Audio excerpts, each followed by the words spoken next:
पातळ केसांसाठी मस्त जुडा हेअरस्टाईल कशी करायची तेही फक्त क्लचर वापरून। तर चला पाहूयात आजचा हा व्हिडिओ।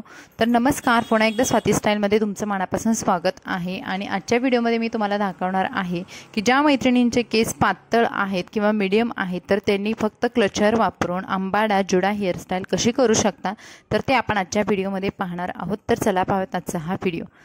तर बघा, समोरचे जे केस आहेत ते मी पप केलेला आहे। जेव्हा तुमचे जास्त पातळ असतात केस किंवा थोडेसे मीडियम असतात समोरचे केस, तर त्यावेळेस छोटे छोटे पप करा, म्हणजे जेणेकरून तुमचे केस आहेत ते थोडे फुगीर दिसेल आणि पुढून पूर्ण फ्लॅट जाणार नाहीये। म्हणजे पूर्ण जर चपटा पुढून भाग दिसला तर ते सुद्धा बरोबर वाटत नाही, यासाठी छोटे छोटे असे पप करून घ्यायचे। त्यानंतर पाठीमागचे जे केस आहेत ते पूर्ण छान विंचरून घ्यायचे, कारण केस जेव्हा तुम्ही छान विंचराल तेव्हा तुमची हेअरस्टाईल सुद्धा छान येते, नाहीतर केस गुंता असेल तर तुटतात पण खूप सारे केस।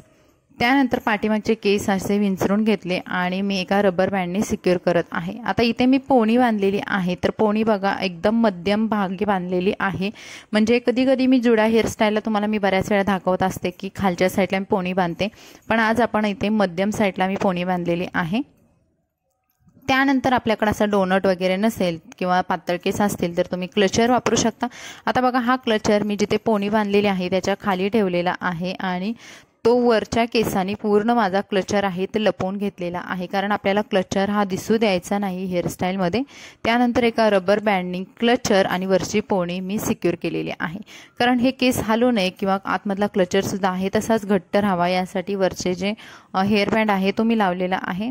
त्यानंतर उरलेले जे केस आहेत ते पुन्हा मी पूर्ण असे रोल करून घेतलेले आहेत, म्हणजे आपल्या वेणीभोवती आणि क्लचरभोवती हे केस रोल करून घ्यायचे आणि फार तर 1 ते 2 पिनाने हे केस आपले सिक्युअर करायचे आहेत। म्हणजे इथे आपल्या आजच्या हेअरस्टाईलसाठी आपल्याला साहित्य पण जास्त लागत नाही, त्याचबरोबर पातळ केसांसाठी फुगीरसुद्धा ही हेअरस्टाईल होते आणि एकदम प्रॉपर आंबाडा हेअरस्टाईलसुद्धा ही दिसते। तर इथे बघा, आपली हेअरस्टाईल कंप्लीट झालेली आहे, मी तुम्हाला दोन्ही बाजूनी दाखवलेले आहे। तर आपली ही हेअरस्टाईल सुंदर दिसण्यासाठी किंवा आणखीच डेकोरेटिव्ह दिसण्यासाठी मी पुन्हा इथे रोज फ्लावर वापरलेले आहेत।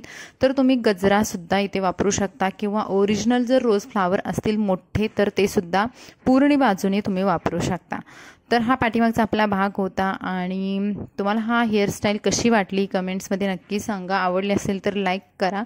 आणि ही हेअरस्टाईल तुम्ही ड्रेसवरती साडीवरती सुद्धा करू शकता। जर तुम्ही लेहंगा चोली वगैरे घातली असेल तर त्याच्यावरती सुद्धा अशा पद्धतीच्या हेअरस्टाईल खूप सुंदर दिसतात। आणि समोरून जर तुम्हाला अशा पद्धतीने फ्लेक्स आवडत असतील तर ते सुद्धा करा, नक्की खूप सुंदर दिसतात। आणि हा होता आपला आजचा व्हिडिओ। कमेंट्समध्ये सांगा कसा वाटला आणि भेटू नवीन व्हिडिओमध्ये। Bye bye.